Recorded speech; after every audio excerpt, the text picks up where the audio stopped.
MSP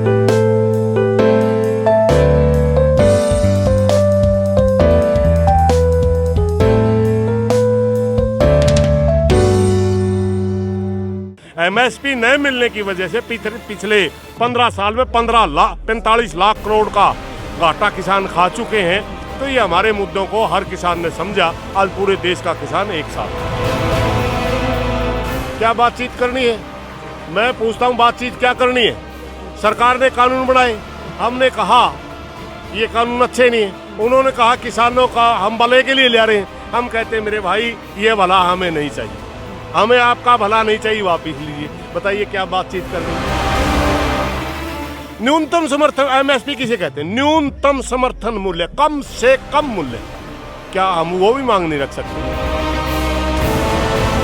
उत्पादन बढ़ाने के बावजूद भी हम वो उस गति, जिस गति में हमारा विकास होना चाहिए था, जो हमारी जेब में आना चाहिए था, वो नहीं आया, जिसकी वजह से हम पिछड़ते चले गए, कर्ज के नीचे दबते चले गए।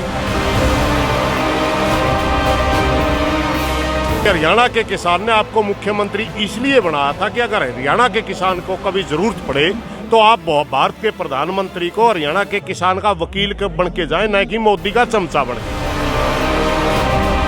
मगर उल्टा कहते हैं कि आप विरोध कर सकते हैं, सड़क पे नहीं बैठ सकते। अरे घर बैठे विरोध को कोई मानता है क्या? सड़क पे बैठे तो हमारी मान नहीं रहा कोई, घर बैठे विरोध को मानेगा क्या? ਗੁਰਨਾਮ ਸਿੰਘ ਚੜੂਨੀ ਹੋਰਾਂ ਦੇ ਪੰਜਾਬ ਦੀ ਸਿਆਸਤ ਤੇ ਕਮੈਂਟ ਕਰਨ ਨੂੰ ਤੁਸੀਂ ਕਿਵੇਂ ਦੇਖਦੇ ਹੋ? ਉਹਨਾਂ ਦਾ ਬੜਾ ਸੋਸ਼ਲ ਨੈਟਵਰਕ ਤੇ ਵਿਰੋਧ ਵੀ ਹੋਇਆ, ਤਾਂ ਇਸ ਚੀਜ਼ ਨੂੰ ਕਿਵੇਂ ਦੇਖਦੇ ਹੋ? ਕਹਿੰਦੇ ਚੋਣਾਂ ਲੜਨੀਆਂ ਚਾਹੀਦੀਆਂ ਨੇ। ਸਤਿ ਸ਼੍ਰੀ ਅਕਾਲ ਜੀ, ਤੁਸੀਂ ਜੁੜੇ ਹੋ ਪ੍ਰਵਾਸੀ ਟੀਵੀ ਦੇ ਨਾਲ ਤੇ ਮੈਂ ਹਾਂ ਸਫਰ ਰੰਧਾਵਾ। ਦਿੱਲੀ ਦੀਆਂ ਬਰੂਹਾਂ ਤੇ ਕਿਸਾਨੀ ਅੰਦੋਲਨ ਚੱਲਦਿਆਂ ਅੱਜ 9 ਮਹੀਨੇ ਦਾ ਸਮਾਂ ਜਿਹੜਾ ਉਹ ਪੂਰਾ ਹੋ ਚੁੱਕਿਆ, ਜਿਹਦੇ ਵਿੱਚ 500 ਤੋਂ ਵੱਧ ਜਿਹੜੇ ਕਿਸਾਨ ਨੇ ਉਹ ਸ਼ਹੀਦੀਆਂ ਵੀ ਪਾ ਚੁੱਕੇ ਨੇ ਹਰਿਆਣੇ, ਪੰਜਾਬ ਦੇ ਤੇ ਵੱਖ-ਵੱਖ ਸਟੇਟਾਂ ਦੇ।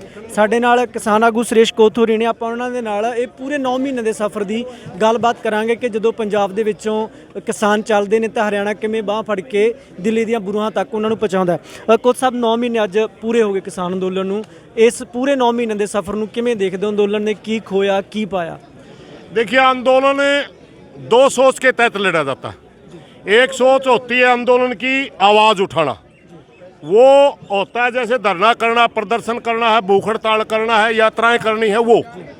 और एक आंदोलन का रूप होता है आखिरी सांस तक लड़ना, यानी हर हालत में हमने जीतना ही है।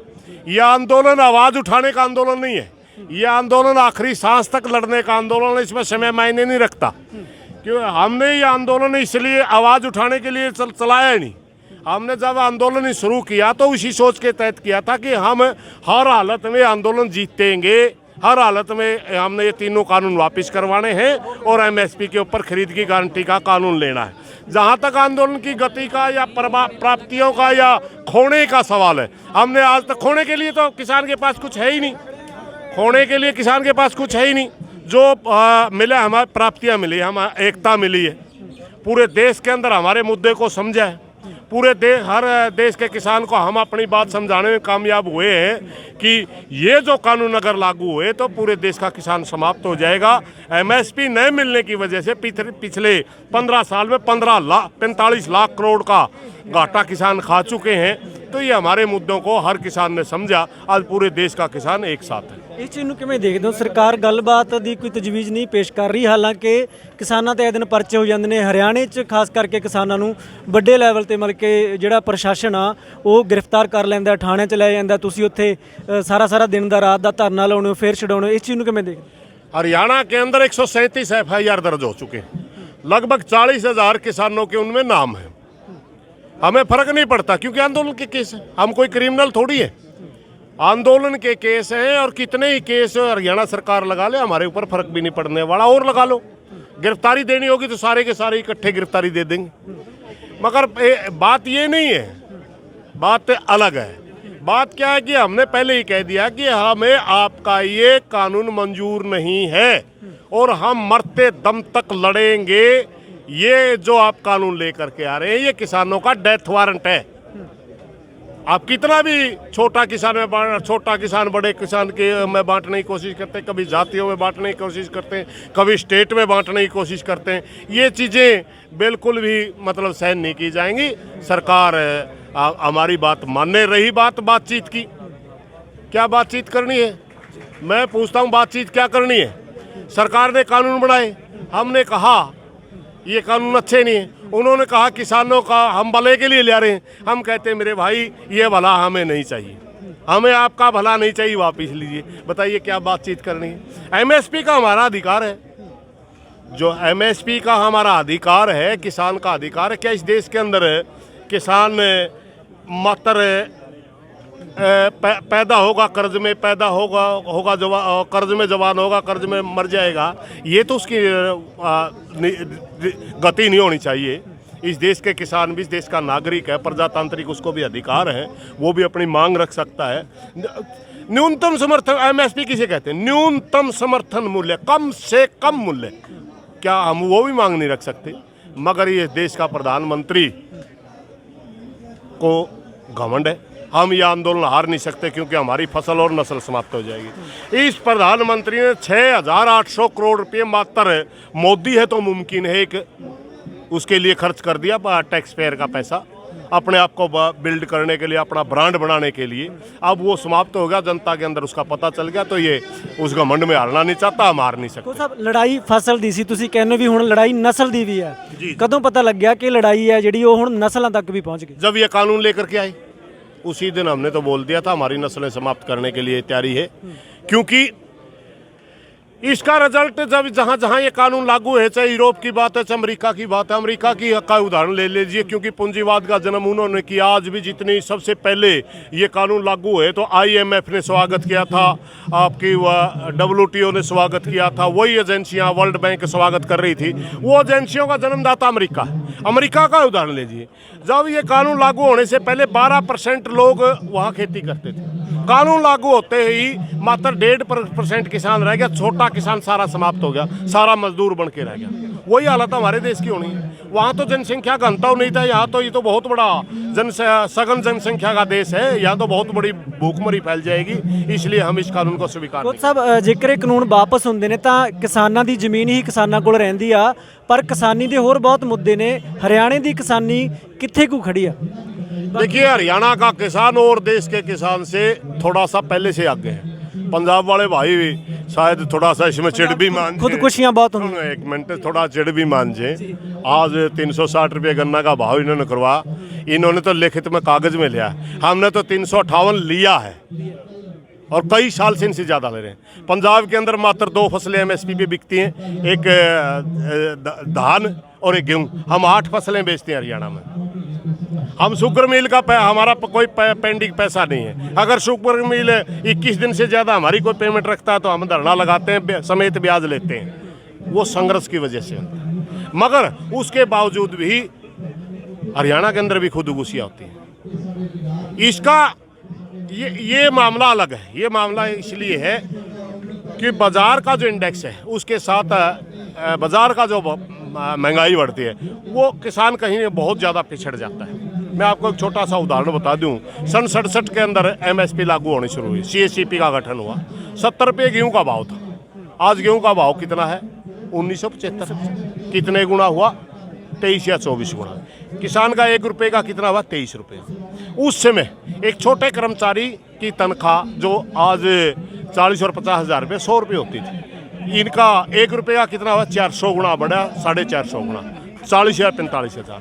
बाजार के अंदर जो ज़मीन 10 रुपये गज मिलती थी, आज वो 1 लाख रुपये गज है। इन तीनों जो महंगाई का पैटर्न बढ़ा, हम वहाँ पिछड़ गए। उत्पादन बढ़ाने के बावजूद भी हम वो उस गति में, जिस गति में हमारा विकास होना चाहिए था, जो हमारी जेब में आना चाहिए था, वो नहीं आया, जिसकी वजह से हम पिछड़ते चले गए, कर्ज के नीचे दबते चले गए। और आज किसान का बेटा कोई किसानी नहीं करना चाहता, यही कारण है। ਬਹੁਤ ਸਾਰੇ ਕਿਸਾਨ ਹਮਾਇਤੀ ਇਹ ਕਹਿੰਦੇ ਨੇ ਕਿ ਕਿਸਾਨਾਂ ਨੂੰ, ਪੰਜਾਬ ਦੇ ਕਿਸਾਨਾਂ ਨੂੰ ਚੋਣਾਂ ਲੜਨੀਆਂ ਚਾਹੀਦੀਆਂ ਨੇ। 2022 ਦੇ ਵਿੱਚ ਪੰਜਾਬ ਦੇ ਵਿੱਚ ਵਿਧਾਨ ਸਭਾ ਇਲੈਕਸ਼ਨ ਆ। ਸੁਰੇਸ਼ ਕੋਥੂਰੀ ਕੀ ਰਾਏ ਰੱਖਦੇ ਨੇ ਇਸ ਬਾਰੇ ਕਿ ਪੰਜਾਬ ਦੇ ਕਿਸਾਨ ਨੇ ਜਿਹੜੇ ਆਗੂ ਨੇ, ਇਹਨਾਂ ਨੂੰ ਚੋਣਾਂ ਲੜਨੀਆਂ ਚਾਹੀਦੀਆਂ ਨੇ ਜਾਂ नहीं लड़नी चाहिए? ये फैसला पंजाब के किसान करें, मेरा इस बारे कोई राइट नहीं है। देखिए, मैं तो वहाँ किसान मोर्चे में भी जब भी चलते, चाहे यूपी मिशन की बात कर चलते, चाहे पंजाब की, चाहे उत्तराखंड की, मैं वहाँ भी यही कहता हूँ, हमारा मकसद नहीं है वो, हमारी मजबूरी है। मकसद हमारा किसान आंदोलन है। हमारा उत्तर प्रदेश, हमने पश्चिमी बंगाल में विरोध किया, उत्तर प्रदेश में विरोध कर रहे हैं या उत्तराखंड में बीजेपी का विरोध कर रहे हैं, वो हमारी मजबूरी है, क्योंकि हमारा प्रधानमंत्री मात्र राजनीतिक भाषा समझता है, इसलिए हमने उनका विरोध। वो हर समय इलेक्शन मोड में रहता है, इसलिए हमने भी इलेक्शन मोड में जाना पड़ता है और बीजेपी के खिलाफ चुनाव प्रचार करना पड़ता है। वरना हमारा मकसद मात्र किसानों के मुद्दे। ਜਿਹੜੀ ਵਿਰੋਧ ਦੀ ਨੀਤੀ ਆ ਹਰਿਆਣੇ ਦਾ ਜਿਹੜਾ ਵਿਰੋਧ ਆ ਸ਼ੁਰੂ ਤੋਂ ਹਰਿਆਣੇ ਦੀ ਜਿਹੜੀ ਸਿਸਟਮ ਦੇ ਨਾਲ ਲੜਾਈ ਆ ਉਹ ਇੱਕ ਅਲੱਗ ਤਰ੍ਹਾਂ ਦੀ ਆ। ਪੰਜਾਬ ਦੀ ਲੜਾਈ ਉਦਾਂ ਦੀ ਨਹੀਂ ਸੀ, ਪਰ ਹੁਣ ਪੰਜਾਬ ਦੀ ਲੜਾਈ ਵੀ ਹਰਿਆਣੇ ਦੀ ਲੜਾਈ ਦਾ ਰੂਪ ਲੈਂਦੀ ਜਾ ਰਹੀ ਆ।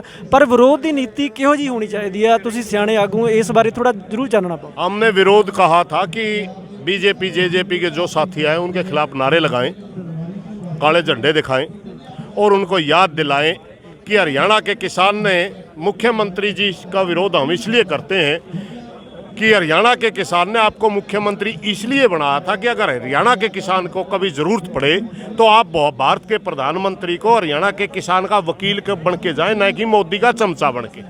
उप मुख्यमंत्री का विरोध हम इसलिए कर रहे हैं क्योंकि उसका 100% का वोट उस पार्टी का किसान का रहा है।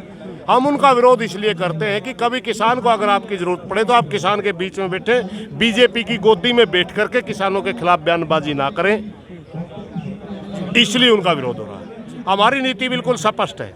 तो विरोध में कुछ साथी थोड़ा बहुत एग्रेसिव हो जाते हैं, वो स्वाभाविक घटनाएं हैं, कोई ज़्यादा बड़ी बात नहीं है। रही बात पंजाब की, पंजाब का विरोध करने का तरीका पंजाब के साथी डिसाइड करते हैं, हरियाणा का हम हरियाणा के साथी डिसाइड करते हैं, वो अलग चीज़ है। प्रधान नहीं हो रही चीज़ें विरोधी, अब संस्कृति मिलती जा रही है क्योंकि दोनों एक जगह बैठे हैं, दोनों की रणनीतियाँ एक जगह तय हो रही हैं।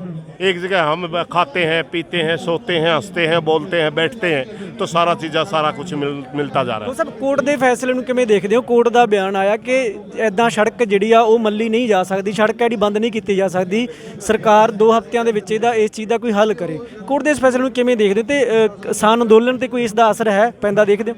हम और उम्मीद भी क्या करते, सुप्रीम कोर्ट से हमें और उम्मीद भी क्या थी। सच्चाई तो क्या है, सुप्रीम कोर्ट भारत के हर नागरिक के संवैधानिक अधिकार अगर कानून होता है उसके हक में बोलने की है, मगर वो सरकार की भाषा ज़्यादातर बोल रहे पिछले कई सालों से।